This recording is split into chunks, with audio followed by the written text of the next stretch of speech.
Well, hi friends, Doc South here, just scratching a little for I was just I don't know. Every morning I like to get out and with with my coffee cup and full of hot Java, and look out. Yeah, I walk out onto the back deck and I like to look at the river. Yeah, I don't know. There's something about it. I enjoy the river and seeing what it's up to. Right now, actually, this time of year, it's gotten fairly low. Yeah, you can see bottom easy as pie. It's nice and clear. Some of the seaweed is available now, kind of shimmering through as the water flows over it. And I noticed this year I didn't see a whole lot of fishermen.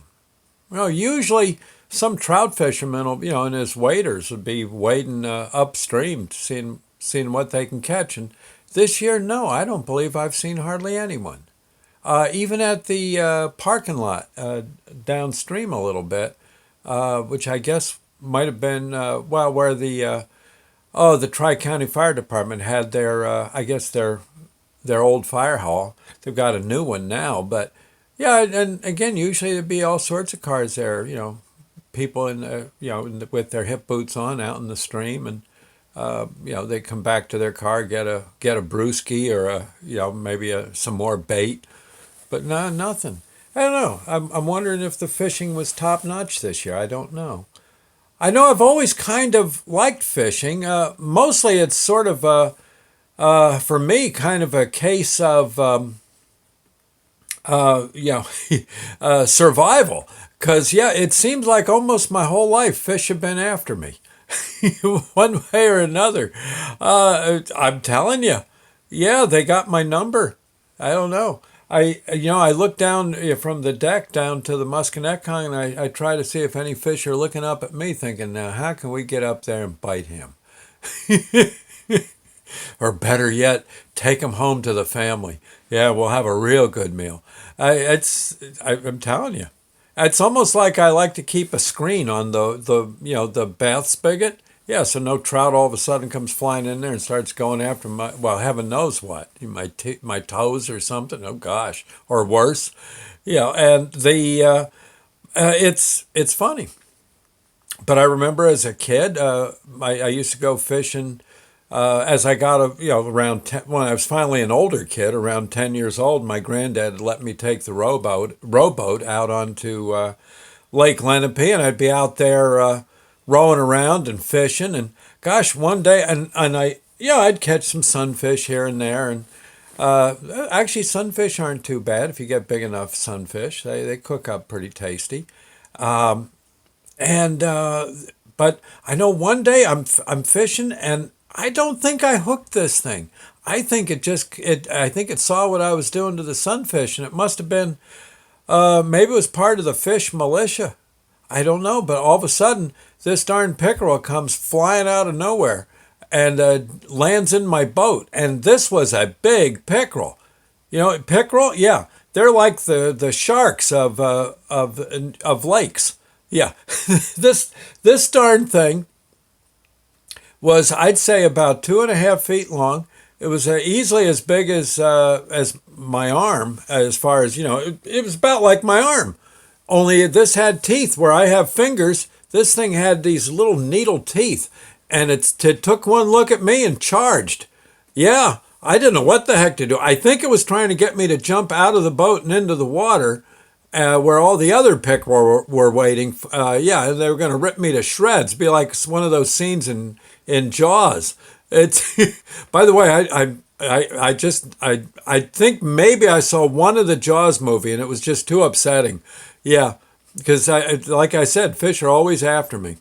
I was even one day, as I got much older. Gosh, I was down along the west coast of Florida, the Gulf Coast. Yeah, and I was up to the water, up to about chest deep, just kind of walking around, swimming a little here and there. I turned to look. Sandy's out. She's looking for shark's teeth out in the where the water meets I guess the surf part. Not like it was a wavy kind of surf, but where the water laps onto the beach, and she's finding these big old shark's teeth.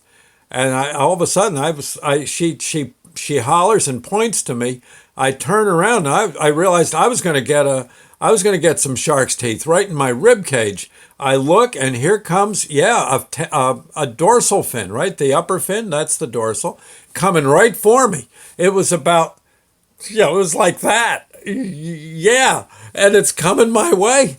And it ain't like it's going after anyone else. I'm the only one there. And oh my gosh. And what do you do? I'm bracing for the impact, and the lifeguard hollers, "Don't worry, sir, it's a dolphin." And I holler back, "Are you sure?" He says, "Yeah, it's a dolphin. They got to do. Yeah, you're all right. That won't. He might bump into you or something, but that's about it." And sure enough, boom, yeah. Oh my gosh. I went and started looking for shark's teeth with Sandy the easy way, the old fossilized ones in the sand. Oh my God. What else happened to me with doggone fish? Oh, they're always after me. I remember we used to go. Oh gosh, we used to go to when I was a Boilermaker. We had a job one summer where we were working, I think, on a fairly big factory, and they had this place. It was near Bellefonte, Pennsylvania, and if you know Bellefonte, there's a thing there the state does called Fisherman's Paradise. It's a trout stream like the one of the best trout streams you ever saw.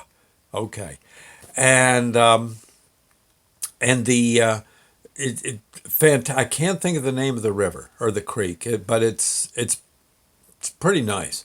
It's got kind of that kind of brown green kind of water. Yeah, and it just flows, and you can go there to fish, but you can't have a barb on your hook. If you catch a fish, you've got to release it. And they've got trout in there that honestly should, the Navy could use them for submarines. Yeah. And boy, you'd watch those old sinister fish kind of go loaded for bear, looking for trouble. You put your finger in there, yeah, they'll come. Oh yeah, they'll come. Oh, you'll be like this. and that's just the little trout. Heaven knows what the big ones would do to you. They probably drag you in there, and that'd be the last they hear from you. Just some muffled screams as they drag you under the water. But guys are out there, and they're at least that would happen to me. Everyone else, the fish would leave them alone. I don't know. Fish got it out for me for some reason. My whole darn family. I remember my father. He was out with my Uncle Millard, my Uncle Millard's boat out in the ocean. Yeah, they're out in the doggone ocean. And it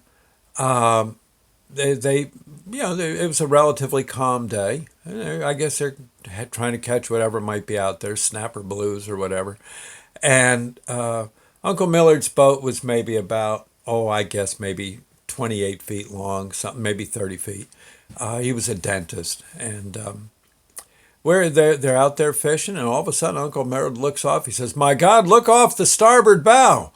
And of course, we're all wondering, which one's the starboard? Oh yeah, the right one. Okay.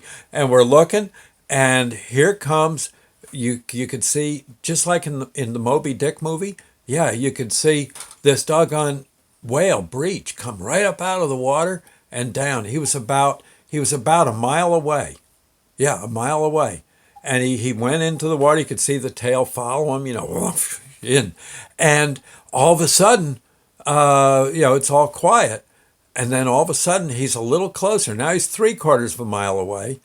And he does another breach. And this time you can see him as he's up in the air. He's looking. There's a victim. And down he goes. And he's coming. He breached about 2 more times, getting closer every doggone time.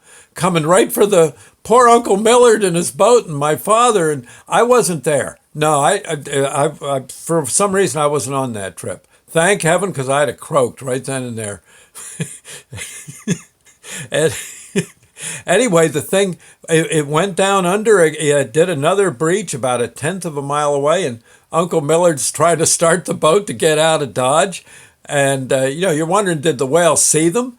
And he wants their hide, or is he kind of nearsighted and hasn't noticed it yet? Maybe worse than that, maybe he thinks that's a female. Maybe he thought the boat was with his bad vision, maybe he thought it was a girl whale. And he's thinking, hey, Hey, mama.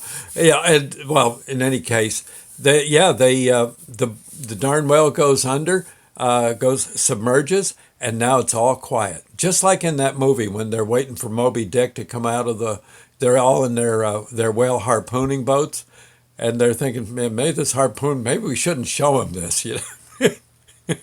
We've really ticked him off now.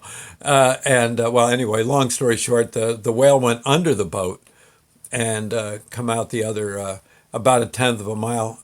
If say he was on the starboard side, now he's to port about a tenth of a mile. I don't know. Oh, those doggone fish. No, I never went to. I did. No, did I ever go see the Jaws movies? It would have been too much. Yeah, too much like a biography for me. But I think I may have seen the first Jaws movie, but I think I saw it on TV. Don't believe I went to the movies. It would have been, yeah, ooh, too much. So, isn't that the one? Yeah, where the girl goes swimming and at the opening credits there, and yeah, all of a sudden all that's left is her bikini. Yeah, yeah, no, I don't think so. I think that's about it for me and fish, though. They are interesting, and it of course I guess they can't get me up on the deck, so I just kind of sit up there and sip my coffee and watch those mean old critters go go sailing by, looking my way. They're thinking they're trying to think. There's got to be some way we can get into that piping, pal. We'll get you. Yeah. Anyway, well, friends, that's a wrap for now.